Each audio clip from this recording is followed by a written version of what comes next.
Perkenalkan, saya Febriani, salah satu mahasiswi Fakultas Ekonomi dan Bisnis Manajemen A. Di sini saya akan mempresentasikan mata kuliah Ekonomi Makro dengan dosen pembimbing atas nama Haji Agus Maulana, SEMM. Pada kesempatan kali ini, saya akan memaparkan materi mengenai ekonomi makro yang mempelajari bagaimana perekonomian berjalan secara keseluruhan. Materi ini sangat penting untuk memahami bagaimana negara dapat tumbuh, menghadapi tantangan, dan mengelola berbagai sumber daya. Ekonomi makro merupakan cabang ilmu ekonomi yang mempelajari bagaimana perekonomian suatu negara beroperasi secara menyeluruh. Hal ini mencakup aspek-aspek seperti pengangguran, inflasi, pertumbuhan ekonomi, dan pendapatan nasional. Dengan kata lain, ekonomi makro melihat gambaran besar dari aktivitas ekonomi. Pemahaman ekonomi makro sangat penting karena menjadi dasar bagi pemerintah dan pelaku usaha dalam merumuskan kebijakan yang tepat sehingga dapat menjaga stabilitas dan meningkatkan kesejahteraan masyarakat. Untuk memperjelas, mari kita bahas perbedaan antara ekonomi makro dan mikro. Ekonomi mikro lebih berfokus pada keputusan yang dibuat oleh individu atau perusahaan, seperti bagaimana konsumen membeli barang atau bagaimana produsen menentukan harga.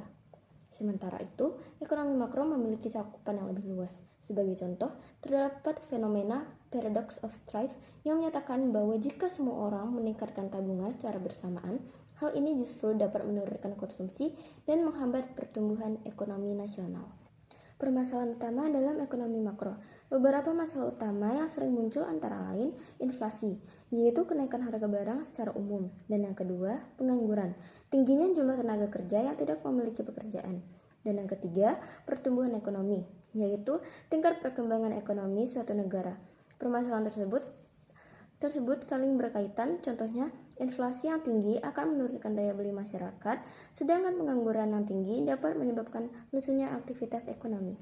Dalam materi ekonomi makro, terdapat beberapa faktor penting yang saling berkaitan dan mempengaruhi stabilitas perekonomian, yaitu 1. Inflasi, 2. Perdagangan internasional atau ekspor dan impor, 3. Kebijakan pemerintah, misalnya kebijakan fiskal dan moneter, 4. Regulasi perbankan, yaitu pengaturan kredit dan suku bunga, yang kelima, tabungan dan pinjaman, yang keenam, pendapatan per kapita, 7. Kesehatan masyarakat, 8. Stabilitas politik dan hukum.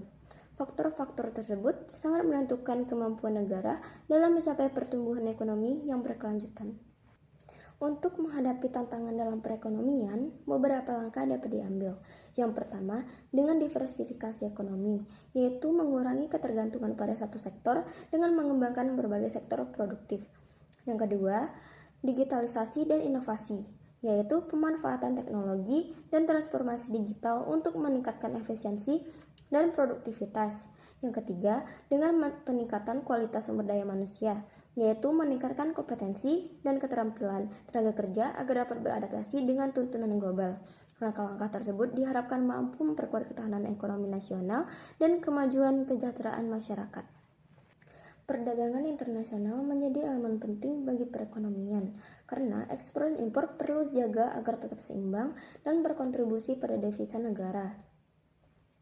Dan yang kedua, sumber devisa seperti pariwisata, remitansi, dan tenaga kerja di luar negeri, dan investasi asing juga turut menunjang perekonomian. Yang ketiga, globalisasi semakin memperkuat keterkaitan antar negara, sehingga dibutuhkan kesiapan menghadapi persaingan dan menjaga kesejahteraan dalam negeri. Tren digitalis dan perkembangan pasar digital. Transformasi digital menjadi faktor kunci bagi pertumbuhan ekonomi saat ini. E-commerce dan inovasi digital mendukung efisiensi perdagangan dan membuka peluang usaha baru. Digitalisasi juga memperluas akses pasar dan meningkatkan inklusivitas perekonomian. Namun demikian, adaptasi dan kesiapan dalam menghadapi perubahan ini menjadi hal yang sangat penting agar negara tidak tinggal dalam persaingan global. Jadi, kesimpulannya, materi ekonomi makro ini memberikan gambaran menyeluruh tentang bagaimana perekonomian bekerja, permasalahan yang dihadapi, serta langkah-langkah yang dapat dilakukan untuk memperkuat perekonomian nasional.